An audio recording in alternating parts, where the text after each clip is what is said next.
Assalamu alaikum wa rahmatullahi wa barakatuh. Dear students of Standard 9th, welcome to this online lecture series of Hera English School for the subject of Science 2. So in the last lecture we had discussed about useful microbes, as the name of chapter is useful and harmful microbes, and we had discussed or we have started with useful microbes, and in that series we had seen how lactobacilli and rhizobium bacteria are useful to us, and along with them we are going to see today about another microbe which is useful to us, called as yeast. So you can see here yeast. To understand yeast we have to carry out an activity. Try to understand this. What this activity says, you have to bring active dry yeast from the market, and you have to mix a spoonful of yeast, 2 spoons sugar with a sufficient quantity of lukewarm water in a bottle. Then you have to fix a colorless transparent balloon on the mouth of that bottle. And then what changes do you observe after 10 minutes? You have to note it down. Then you have to mix lime water with the gas accumulated in the balloon, and then collect that lime water in a beaker and observe it. And again you have to note down your observation. Then you have to take a drop of the solution from the glass slide. You have to put a cover slip over it, and then you have to observe it under the compound microscope. And they say to store the solution in the bottle carefully. So do you see the colorless oval cells of the yeast on the slide? So they ask us a question whether we see those colorless cells, and then some of those cells may have small round bodies attached to them. These are new daughter cells of yeast in the process of formation. So here you will see, if you carry out this activity, you will see such kind of oval shaped cells under the microscope, and this small outgrowth is a daughter cell. Okay, so they have their cytoplasm, they have cell wall, they have nucleus. This is the bud of the daughter cell. So this method of asexual reproduction is called budding. And yeast is a heterotrophic fungal microbe that grows on carbon compound. Very important to note, they grow on carbon compound. And it is a unicellular fungus with 1500 different species in existence. The yeast cell is eukaryotic type of cell. We know what are eukaryotic type of cell. These are the true cells. Okay. So in the above experiment, yeast grows and multiplies very quickly due to the carbon compounds in the sugar solution.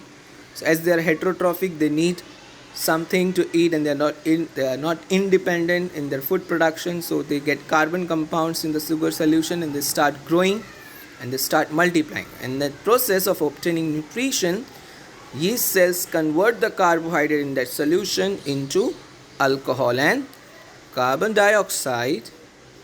Very important line. In that solution, carbohydrate in that solution into alcohol and carbon dioxide, and this process is called as fermentation. Okay, so the whole thing is yeast help in the process of fermentation.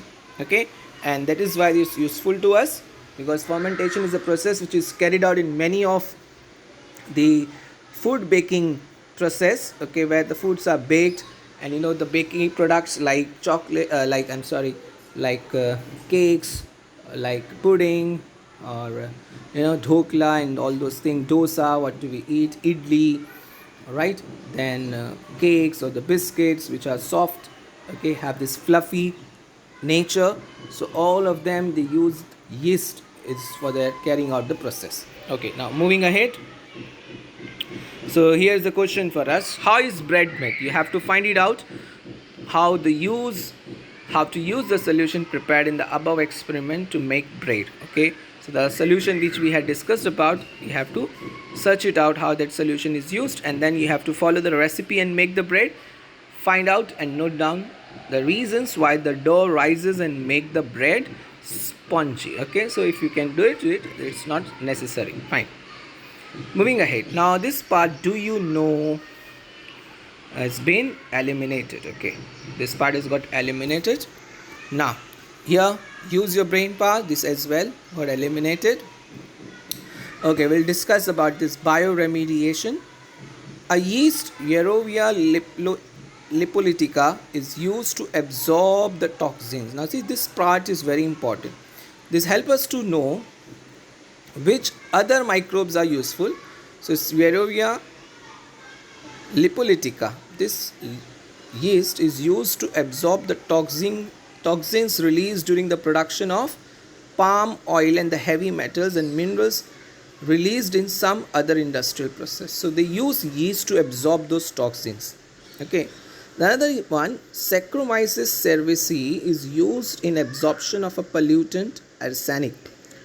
Okay, arsenic is also harmful to us. So Saccharomyces cerevisiae is used to absorb that pollutant. And then oil spills in ocean. Sometimes what happens? The heavy ships, they get, they get distracted on the way. They get, they spill the carrying oil which they have in their body. And then what happens? The water body gets polluted. And to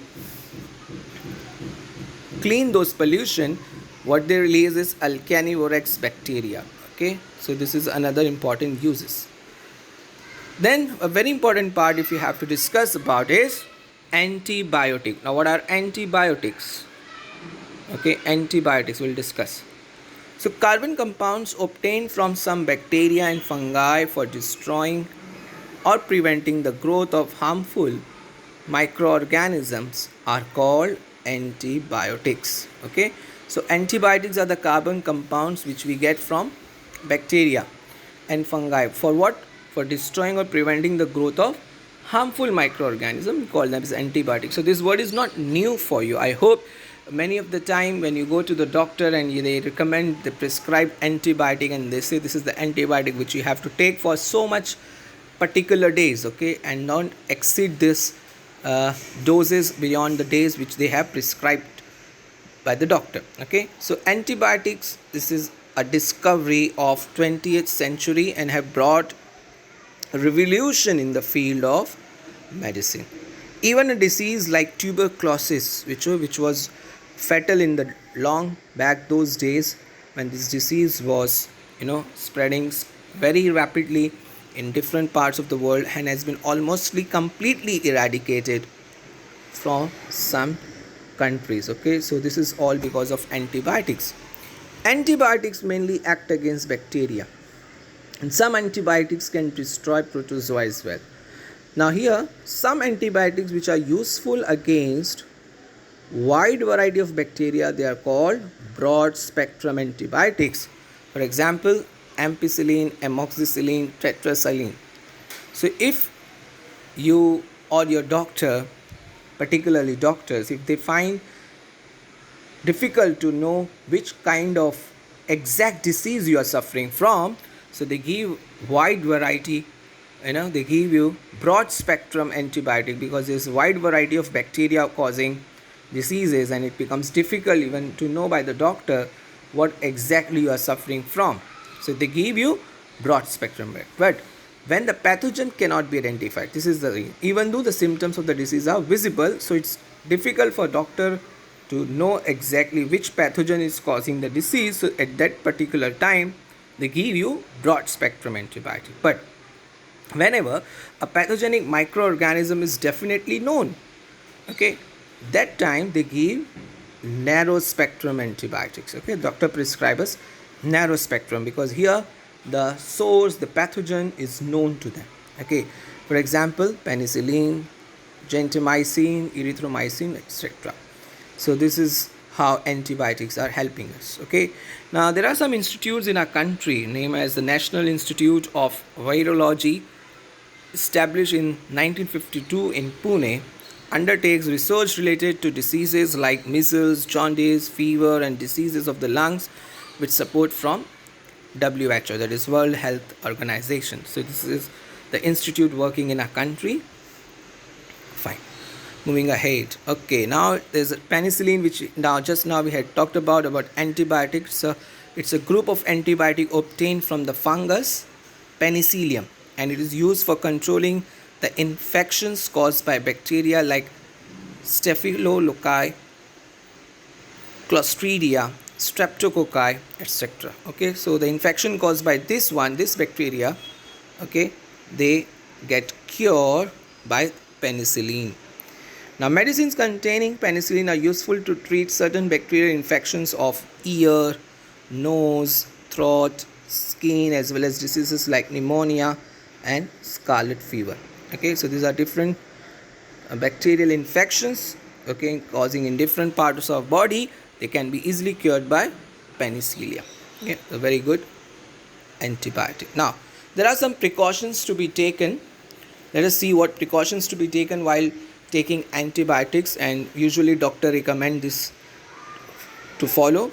So first precaution is that antibiotics should be taken only when prescribed by a doctor. Okay, we should not take antibiotic without the prescription of doctor.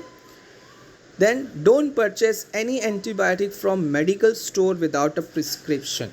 Okay, sometimes it happens that you go to a medical store and you say to the person that I am suffering from so and so disease, please give me any medicine or antibiotic, and they do so, they give you, but you should not follow this practice.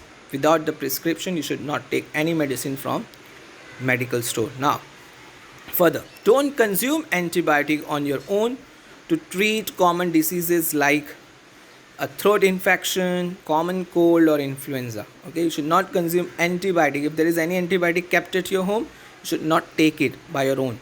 Okay, then if you feel well before completing of the prescribed course of the antibiotic, you must continue and complete it. Okay, as I said, you doctor says you for this particular days, for 5 days, for 10 days, you have to complete the course.